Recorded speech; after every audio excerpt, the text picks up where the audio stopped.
은혜롭고 힘찬 찬양 불러주신 우리 주 사랑 위드 찬양대 감사합니다.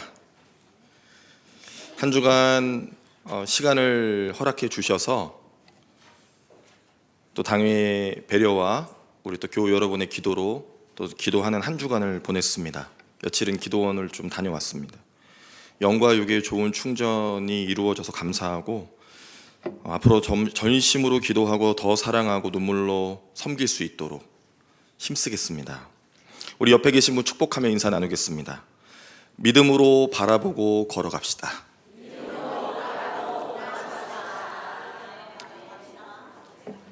한 번 더 인사하겠습니다. 주님이 다 이루실 겁니다. 주님이 다 이루실 겁니다. 주님이 다 이루실 겁니다. 주님이 다 이루실 겁니다. 인사를 참 잘하십니다.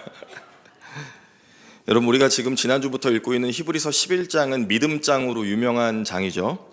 이 히브리서 11장은 초대교회라고 하는 아주 특수성이 있는 그런 편지죠. 그러나 오늘의 우리에게도 꼭 기억해야 될 신앙의 기본기가 아주 탄탄하게 적혀있는 11장이기 때문에 앞으로 몇 주간 더 나눌 겁니다.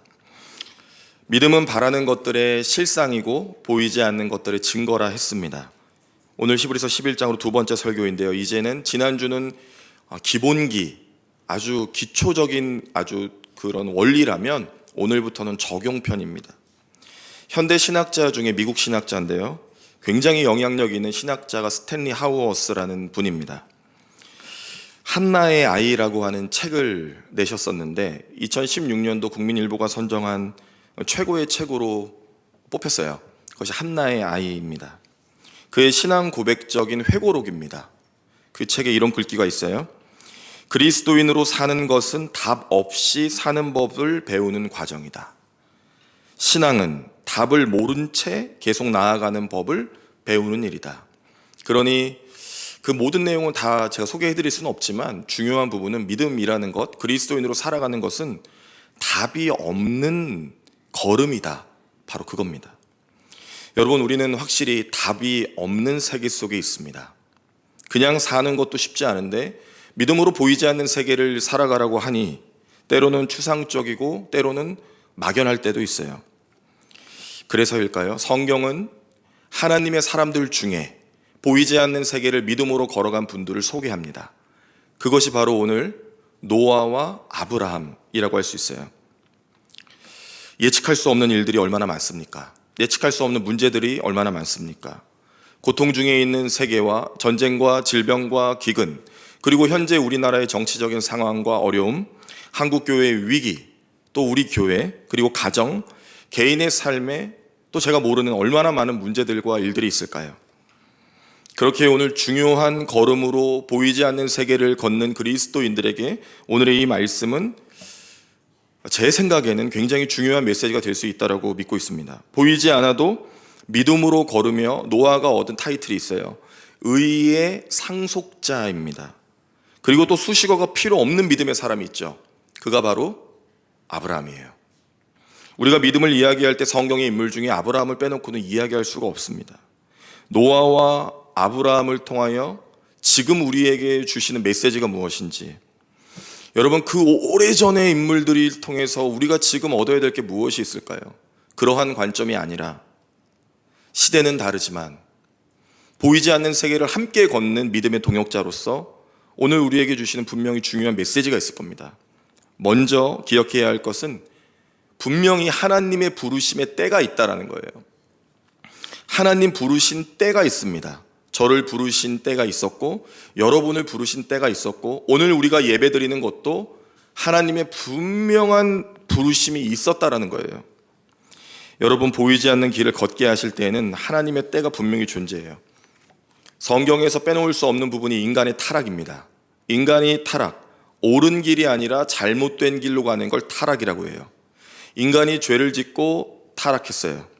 하나님을 향한 인생이 아니라 하나님을 버리는 인생으로 가는 것이 죄로 인한 타락입니다. 노아의 때가 딱 그랬어요. 노아는 창세기 6장을 배경으로 나오는 인물입니다. 6장 5절 이하를 보면 이런 표현들이 있어요. 하나님께서 죄악이 세상에 가득하고 악하여 사람을 지으셨음을 한탄하셨다라는 표현이 나옵니다. 그리고 창조한 모든 생명, 호흡이 있는, 혈육이 있는 모든 것들이 더 이상 존재하지 않도록 지면에서 쓸어버리겠다라고 하셨어요. 그러면서 표현되어지는 단어가 한탄, 근심이었습니다. 죄로 인하여 인간이 타락하고 그것이 관영해지면 하나님이 한탄하시고 지으신 것을 없애겠다라고 하는 근심에 빠지신다는 거예요. 그것이 바로 노아의 때였습니다. 그러면 아브라함의 때는 어땠을까요? 다르지 않았어요. 갈대아 우르 칠생입니다. 아브라함은 갈대아 우르. 여러분, 그곳은 아브라함 당시에 엄청난 번영을 이루었던 상업도시였어요. 갈대아 우르는. 그리고 거기에서는 또 하나가 성행했습니다. 바로 우상을 제작했던 도시가 갈대아 우르였어요. 우상을 제작했다는 것은 우상을 섬기는 일도 그곳에서 왕성했다는 거예요. 지구라트, 메소포타미아 지역의 신전들이죠. 그 건축물들이 현대에서 발견되면서 그곳이 어디인지를 확인했을 때 갈대아 우르였습니다. 마치 이 땅의 건축물이 높이 솟아오르면 하나님과 맞닿을 것처럼 생각한 건축물이 지구라트예요. 그런 것들이 다수 발견되면서 아브라함의 시대, 아브라함의 때 아브라함이 살던 곳은 이 우상이 굉장히 성행하고 왕성했구나를 또 확인하게 된 것이죠. 바로 그때 부르셨어요. 노아와 아브라함은 믿음이 좋아서 부르는 게 아니에요.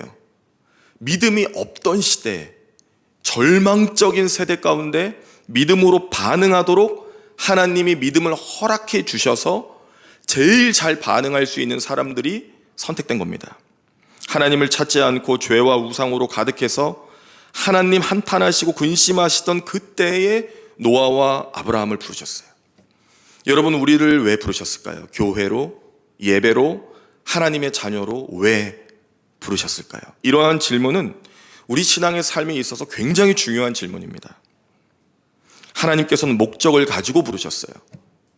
우리가 이렇게 생각할 수 있습니다. 왜 하나님은 천지를 창조하시고 인간을 행복하게만 만드시면 되는데 왜 죄를 짓게 하셨고 왜 죄 가운데 노출되게 하셨고 인간이 타락하도록 그냥 두셨을까? 그러면은 물로 다 쓸어버린 일도 없었을 텐데. 창세기를 읽다 보면 그러한 의문이 들어요. 특별히 노아의 시대는 노아와 노아의 가족을 제외하고는 다 물에 잠겨 죽습니다. 그런데 중요한 것은 창세기 6장 8절에 나와요. 그러나 노아는 여호와께 무엇을 입었더라? 은혜를 입었더라. 그래서 우리가 성경을 잘 읽어야 합니다. 노아의 홍수를 읽을 게 아니라 그럼에도 불구하고 한 사람을 택하여 구원해 주시고 그를 통하여 가족을 구원해 주시고 또 생명들을 살리시고 노아의 홍수 이후에 하나님의 역사를 새롭게 써내려갈 수 있도록 한 사람을 택하여 은혜를 주셨는데 그게 바로 그 사람이 노아였다라는 거예요. 여러분, 우리는 어떨까요? 우리는 어떨까요? 이렇게 죄가 가득하고 도저히 나 혼자서는 구원에 이르를 수 없고 살아갈 수 없는 존재인 나를, 죄인으로 영원히 죽을 수밖에 없는 나를 하나님께서 긍휼히 여기시고 나를 부르셔서 오늘 주님의 전에 나올 수 있도록 인도해 주셨다는 이 사실이 과연 노아의 시대와 다른 것일까요? 그것이 은혜라는 겁니다. 하나님께서 유일하게 살리신 그 사람 그리고 그 가족이 오늘 바로 우리와 같다는 거예요. 여러분, 인류의 역사는 보이는 사건에 대한 과정과 결과의 기록이죠. 그러나 인간은 자연의 재해, 질병, 기근, 인간이 만든 모든 산물에 관한 열매를 알 수가 없어요. 여러분, 내일을 알 수가 없습니다. 내일을 알 수가 없어요. 오늘 노아의 사건은 재앙과 같은 초자연적인 재해지만 그 본질이 무엇인지를 봐야 돼요. 하나님의 때가 이르렀던 거예요. 그 본질, 그 사건, 그 죽음, 그 재해, 그 인류의 재앙과 같았던 그 시간, 그 홍수, 그 일, 그러나 그 내면 깊숙이 있었던 문제가 무엇인지 성경이 밝히고 있잖아요. 하나님의 한탄, 하나님의 근심, 무엇 때문에요? 인간의 죄로부터 타락함에 인하여 하나님이 근심하시고 한탄하여 죄를 심판하신 겁니다. 그러니 인류의 모든 역사와 사건과 눈에 보이는 일과 눈에 보이지 않는 일과 우리나라의 일과 세계의 여러 일들, 그리고 교회와 가정과 내 삶의 일들에 관하여 우리가 쉽게 판단할 수가 없는 거예요. 어디에 하나님의 한탄이, 어디에 하나님의 근심이 있는지 모르기 때문입니다. 그래서 두려워하는 마음으로, 떨리는 마음으로 하나님께 묻고 구해야 되는 것이죠. 하나님은 죄와 그 심판의 일에 앞서서 믿음을 요청하시고 믿음의 사람을 부르세요. 그러니 오늘 저와 여러분이 믿음으로 살아가는 것은 분명한 목적이 있어요. 누군가는 구원을 받아야 되고, 누군가는 문제에 대해서 영적으로 접근할 수 있어야 되는데, 그것이 저와 여러분일 수 있잖아요. 앤드류 머레이라는 분이 있습니다. 기도와 성령의 사람으로 부르거든요. 본이 되는 경건의 삶을 통해서 다수의 책을 썼어요. 좋은 책을. 그 중에 하나가 겸손과 순종입니다. 정확한 이름은 예수님을 닮아가는 삶, 겸손과 순종이라는 제목의 책이에요.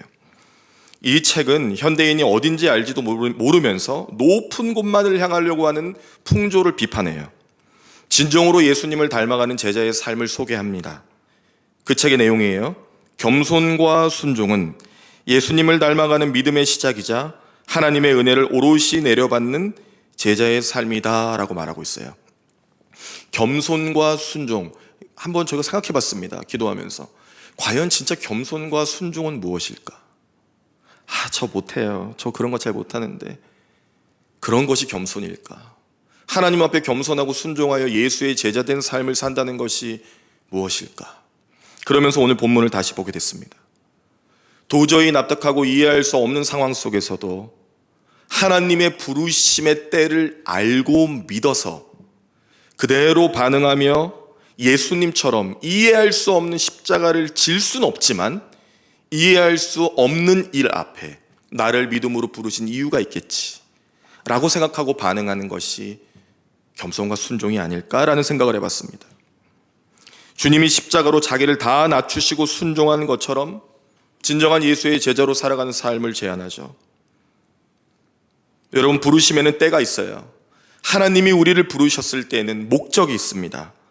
보이지 않지만 그분을 따르는 제자의 삶을 살기를 너무나 원하신다는 것을 여러분 먼저 기억하시길 바랍니다. 그리고 여러분, 두 번째로 우리가 생각할 것이 있어요. 하나님의 인도하심을 믿어야 합니다. 너무 뻔한 얘기라 재미가 없죠. 그러나 너무 중요한 이야기예요. 여러분, 하나님의 인도하심을 믿으십니까? 소리가 참 작았어요. 그러나 여러분의 눈빛은 믿고 있는 눈빛입니다. 여러분, 저도 고백할게요. 저는 하나님의 인도하심을 믿습니다. 아니요. 진짜 믿어요. 아니요, 안 믿으시는 것 같아요.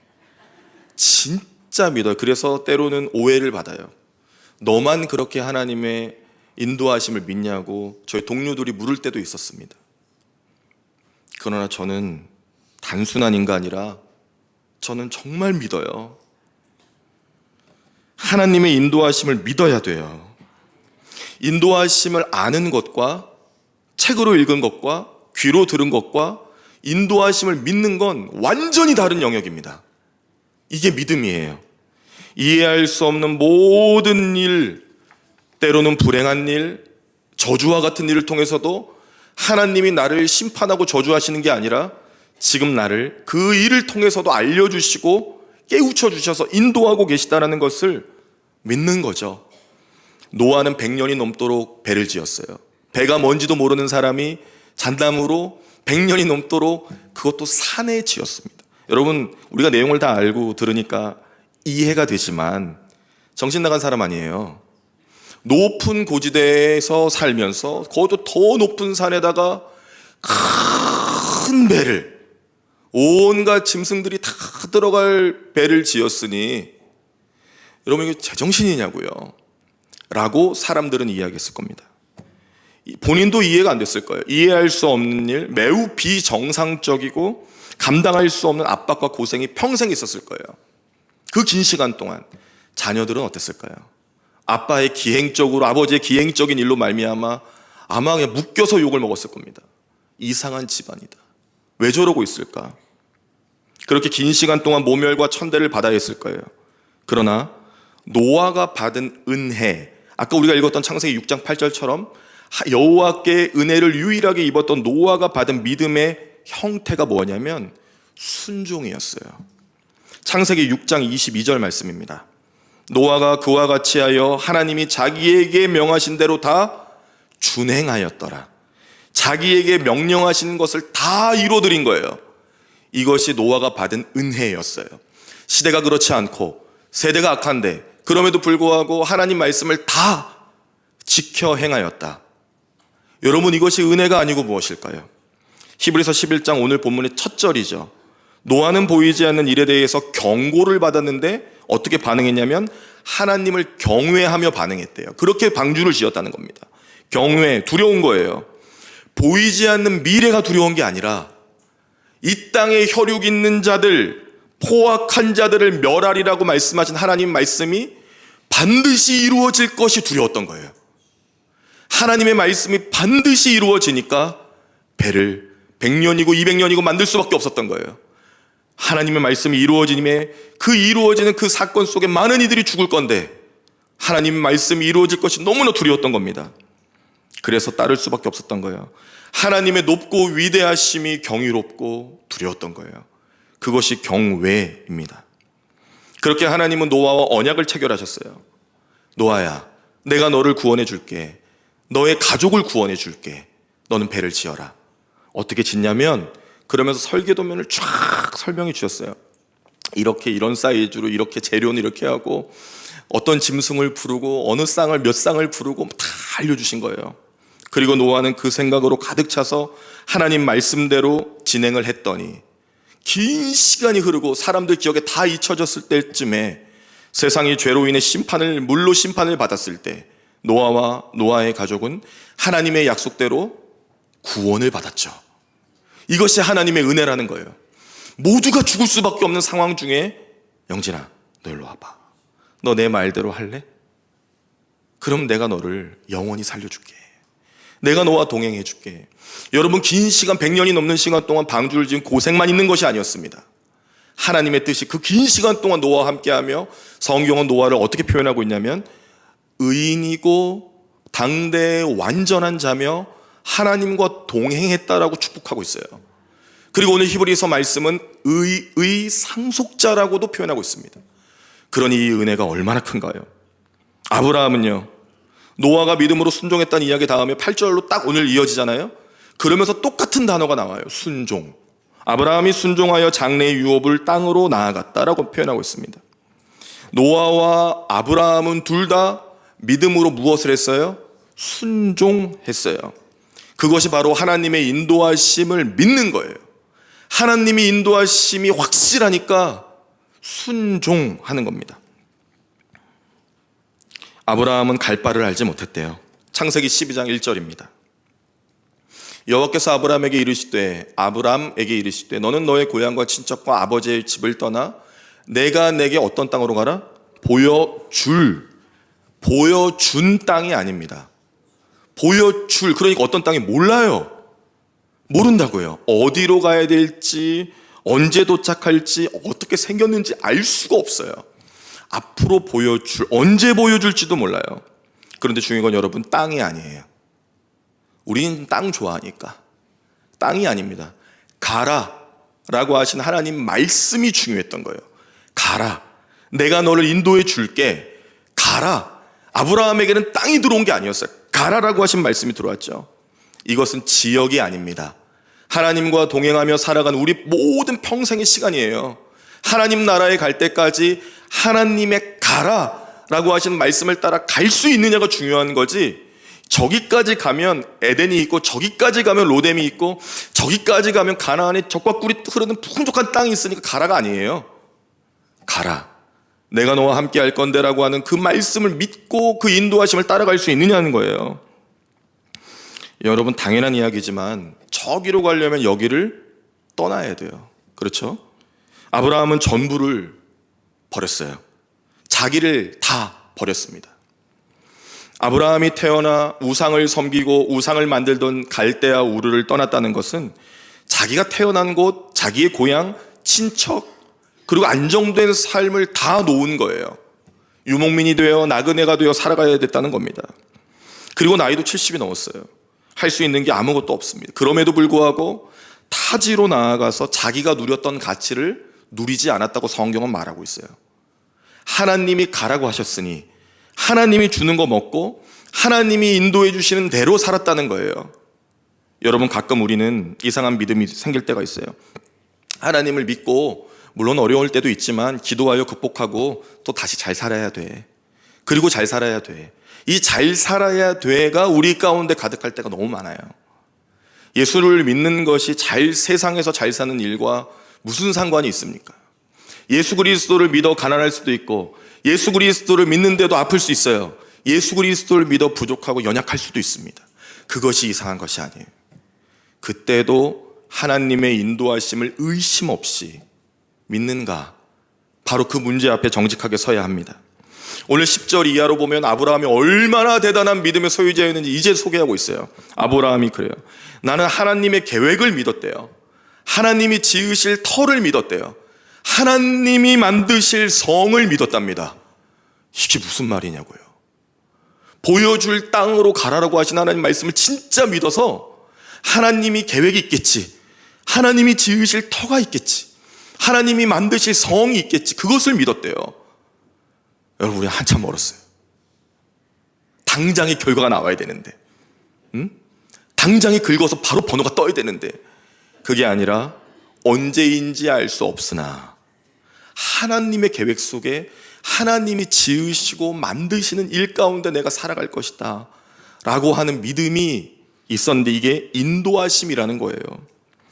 그리고 그의 아내가 소개되죠. 사라가 소개됩니다. 사라는 단산이라고 오늘 성경의 단어로 표현되어 있는데, 창세기 16장에 보면 나이가 많고 아이를 가질 수 없는 몸이래요.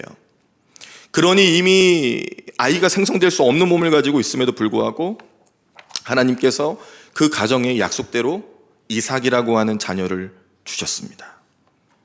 그렇게 하나님의 약속을 아브라함이 확인하고, 이 인도하심이 진짜구나를 더 깨닫는 거예요.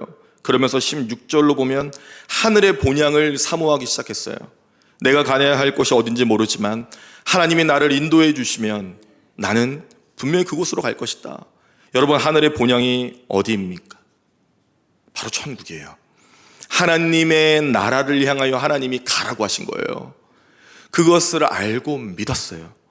여러분, 그 사람은 오늘 성경에 보니 이렇게 나와 있네요. 하나님을 부끄러워하지 않고 나의 하나님으로 고백한답니다. 오늘 장로님 기도해 주신 것처럼 우리가 어와나라는 프로그램 아동부가 시작하는데 그 주제예요.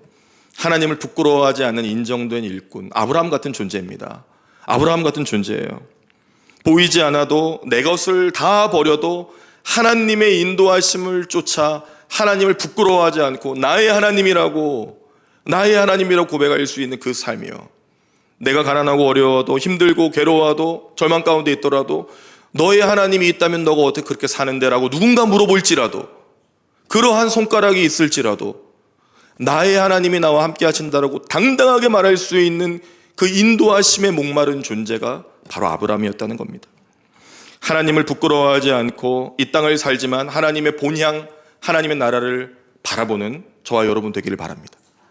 그리고 마지막으로 결국 우리는 나그네 인생이어야 돼요. 나그네요. 야곱이 자기 인생을 말할 때 사용했던 단어가 나그네입니다. 바로의 궁전에 들어가 아들 요셉 때문에 그래도 이제 평안하게 살겠지 갔는데, 당신은 어떤 사람인지 물었을 때 야곱이 말했어요. 나는 험난한 세월을 살았고 나그네와 같았다고.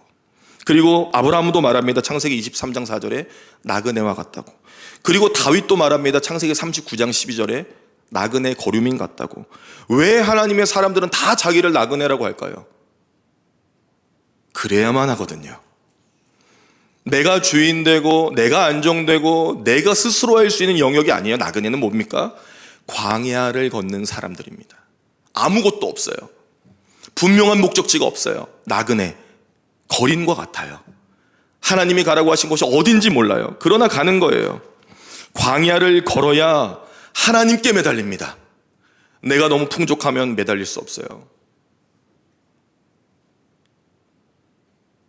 나는 가난하게 살 수밖에 없어요. 그래야 하나님께 매달리거든요. 하나님 나를 도와주세요. 하나님 나를 살려주세요. 하나님 나와 함께 해주세요. 매달릴 수 있으려면 광야여야 해요. 그래서 하나님의 사람들은 광야를 피하지 않았어요. 나는 나그네의 힘을 자랑했다고요. 내가 걷는 길이 광야니까 물도 없어요, 옷도 없어요, 집도 없어요. 주님이 주시지 않으면 살 수가 없어요. 그런데 그렇게까지 해서 하나님을 믿고 따른 사람들을 왜 시험하시냐고요. 왜?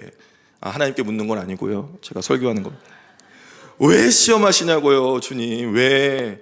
그렇게 믿음을 가지고 광야로 나왔는데 나그네들한테 왜 그 나이 많아 얻은 이 귀한 생명 이삭을 막 바치라고 하시고, 여러분 바친다라는 의미가 뭔지 아시잖아요. 번제로 드리는 건데 대답이 사라져서 그래요.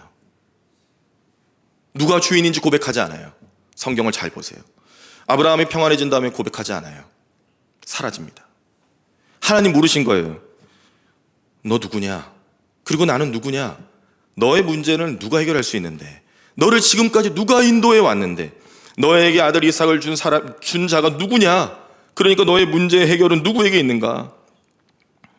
어느 찬양의 가사처럼 나를 부르시니가 하나님이라는 삶으로 따라왔다가 안정이 되니까 그게 사라진 거예요. 나의 나 된 것이 다 하나님의 은혜라고 고백하고 막 간절할 때는 우리가 막 찬양하잖아요. 나의 나 된 것이 하나님의 은혜라고. 근데 살다 보니까 나도 열심히 산 것 같은 거예요. 그럴 때 물으세요.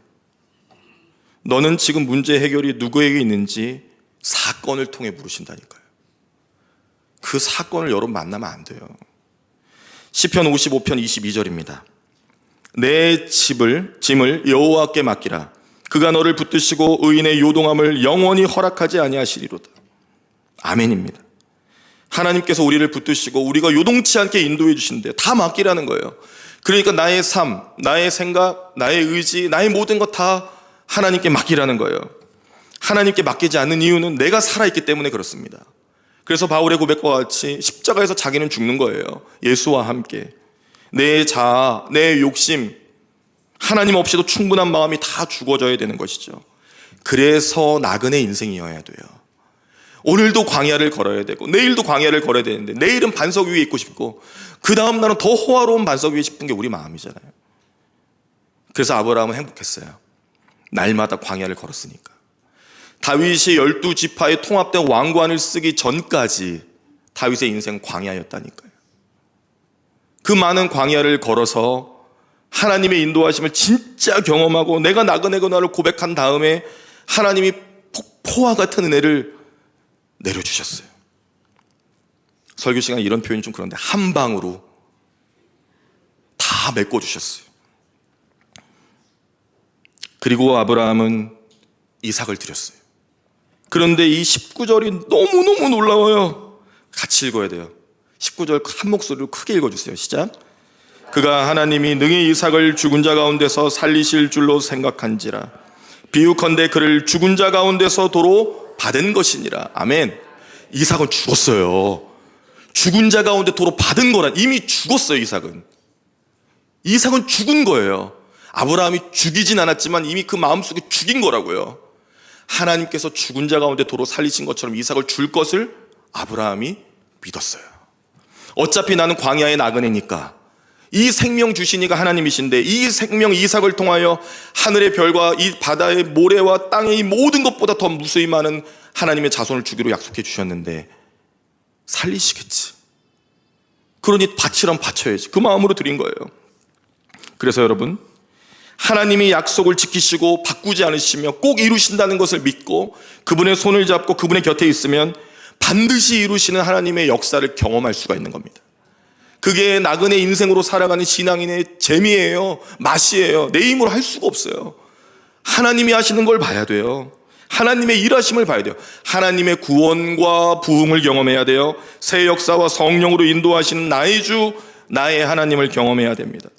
시편 91편 14절이죠. 하나님이 이르시되 그가 나를 사랑한즉 내가 그를 건지리라. 그가 내 이름을 안즉 내가 그를 높이리라. 아멘입니다. 아브라함 지금 하나님 사랑하는 거예요. 아들 이삭을 바칠 만큼 사랑한 거예요. 하나님을 더.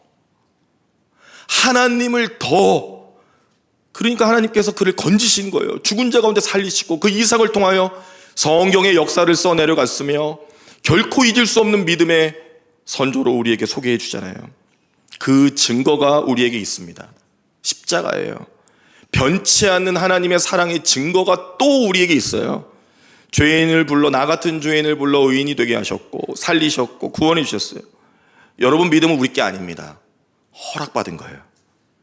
믿음을 얻으세요. 믿음은 하나님이 주시는 거예요. 그래서 구원을 놓고 부흥을 놓고 기도할 때 하나님이 믿음을 주시기를 기도해야 돼요. 우리의 노력이 아니에요. 하나님만이 주실 수 있어요. 그런데 한 가지, 믿음은 전적인 하나님의 은혜이지만 한 가지, 선택할 수 있어요. 노아와 아브라함이 선택한 거예요. 나그네 인생을 선택한 거예요. 나는 내 것이 아무것도 없으니까 하나님만 믿고 의지하니까 주님 나 인도해 주시고 살려달라고 전적으로 바짝 엎드려 갓난아기처럼 벌거벗은 몸처럼 하나님 앞에 아무것도 없이 나아간 거예요. 그게 선택이었어요. 믿음을 선택하고 하나님을 경외하고 그 말씀을 따라 살기로 애쓰는 선택을 했어요. 보이지 않아도 아브라함과 같이 내 가장 소중한 것이 아니라 하나님이 하신 말씀이 이루어질 것을 믿음으로, 상황이 좋아져서 안심하는 것이 아니라 상황이 좋아지지 않아도 좌우로 치우치지 않는 믿음의 사람이 되기로 선택할 수만 있다면 하나님이 그 인생 어떻게 하시겠습니까? 책임지실 거예요. 하나님이 책임지시면 재밌네. 한 방입니다. 다 뚫어주세요. 시원하게. 하나님이 만져주시면 하나님의 때에 하나님의 사람을 가장 존귀하게 세워주신다니까요. 그 은혜가 노아와 아브라함이었어요. 또 그 은혜가 우리에게 있을 줄 믿습니다. 사랑하는 교회 여러분, 보이지 않기 때문에 하나님의 말씀을 믿음으로 선언하세요. 어차피 우리가 할 수 있는 거 아닙니다. 내 생각이 아니라 하나님의 말씀을 가지고 기도하세요. 하나님의 말씀을 붙들고 기도하세요. 그리고 나에게 질문하세요. 나는 내 가장 소중한 이삭을 오늘 드릴 수 있을까? 이 질문 앞에 매일 서 있어야 돼요. 아마 넘어지실 겁니다. 오늘 나는 하나님을 선택하는 삶을 살고 있는가? 이 질문 앞에 서 있으세요. 또 우리는 넘어질 수 있어요. 보이지 않는 하나님을 믿는다 하면서 보이지 않는 미래를 두려워하는 이상한 믿음이 나에게 없지 않는가? 있지 않는가? 여러분, 중요한 질문입니다. 보이지 않는 하나님을 경외하고 믿어 예배드리고 이렇게 하나님을 찬양하면서 당장 보이지 않는 내일과 미래를 두려워하는 게 이게 말이 되냐고요. 이거 믿음이 아니죠. 이거 이상한 거예요. 혼합된 거예요. 진짜 믿음은 몇 퍼센트인 줄 아십니까? 몇 프로가 넘어야 믿음일까요? 100% 중에. 진짜 믿음 70%요? 73%요? 99% 어떠세요? 아니요. 믿음은 100%입니다. 하나님이 원하시는 마음은 100점이에요. 다, 전부 다 맡기라는 거예요. 모든 걸 다. 그게 이삭이었어요. 그리고 이제 성경의 역사는 새롭게 펼쳐져요. 아브라함은 나이가 들어서 아무것도 할 수 없을 것 같았어요. 그러나 진짜 시작은 창세기 22장의 모리아산에서 이삭을 바치면서 시작됐다니까요. 그때부터 놀라운 일이 벌어집니다. 하나님께서 아브라함에게 축복을 해주시기 시작하는데요, 감당할 수 없는 축복을 주셨어요.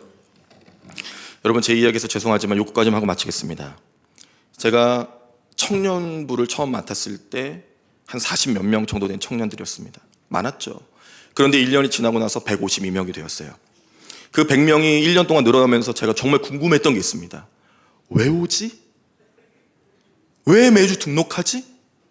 왜 오는 거지 도대체? 그래서 착각을 한 적이 있어요. 혹시 내가 설교를 너무 잘하는가? 혹시 나도 모르는 내가 대단한 사역? 아니었습니다. 하나님께서 저에게 주신 약속이 있었는데, 너가 하려고 하지 말고 전심을 다해 사랑하고 기도하면 내가 하는 일을 보여줄게라고 했던 예전의 약속이 떠오른 거예요. 하나님 그대로 이루신 거였어요. 놀랍게 인도하시더라고요. 지하에 그렇게 좋은 공간이 아니었음에도 불구하고 하나님께서 많은 청년들과 뜨거운 시간을 보내게 인도해 주셨다니까요. 전적인 하나님의 은혜였어요. 내가 나그네가 돼서 하나님이 하셨다는 고백이 내 안에서 사라지게 되면 이런 역사를 볼 수가 없지만, 저는 다시 소망하고 있어요.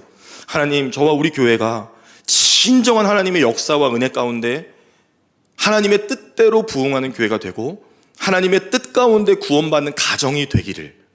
그래서 여기에 예배드리는 모든 우리 성도님들의 가정이 복음으로 정말 뜨거워지고 온 가족이 하나님께 예배드릴 수 있기를, 그 마음과 이 믿음이 있어요. 그래서 될 것 같아요. 그냥 믿는 거죠. 그렇게 맡겨드리는 거죠. 저도 100%가 아니에요. 그러나 여러분, 우리 올 한 해 도전합시다. 멋진 도전으로 나아가자고요. 내 연약함을 하나님 앞에 내어놓고요, 한번 나그네와 같이 되어서 걸어보는 거예요. 하나님, 좀 제발 나도 책임져 달라고. 아브라함만 예뻐하실 거냐고요. 하나님의 전능한 팔로 믿음의 자녀인 나도 좀 붙잡아 달라고 간절하게 몸부림치며 매달릴 수 있는 올해가 되면 어떨까요? 그런 모험을 오늘부터 시작하세요. 내일도 시작하세요. 넘어지고 또 넘어지실 거예요. 저도 넘어질 거니까 같이 위로하면서 중보기도 하면서 나아가자고요. 여러분, 세상이 어렵잖아요. 우리가 도저히 컨트롤할 수 없는 세계의 정세와 우리나라의 현실과 아픈 많은 일들이 있어요. 두려워하지 마세요. 어차피 보이지 않는 미래 우리 손으로 할 수 없습니다. 하나님이 움직이시지 않으면 아무것도 할 수 없어요.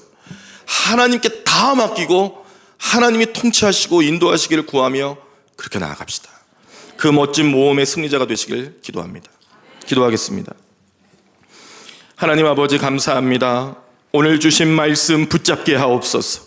하나님 부르신 때가 있어서 우리를 믿는 자녀가 되게 하셨고, 하나님 우리로 하여금 영적인 해석이 가능하게 인도해 주셔서 감사합니다. 여전히 부족하고 여전히 영적으로 어려서 하나님의 뜻과 은혜를 다 헤아릴 수 없지만, 오늘 주신 말씀과 같이 인생의 나그네와 같이 걸어가며 하나님의 때와 인도하심을 믿고 오직 하나님만 바라보며 십자가의 보혈의 공로를 힘입은 자녀로 살아갈 수 있도록 은혜를 입혀 주옵소서. 그렇게 인도하심을 믿음으로 감사드리며 예수님의 이름으로 기도합니다. 아멘.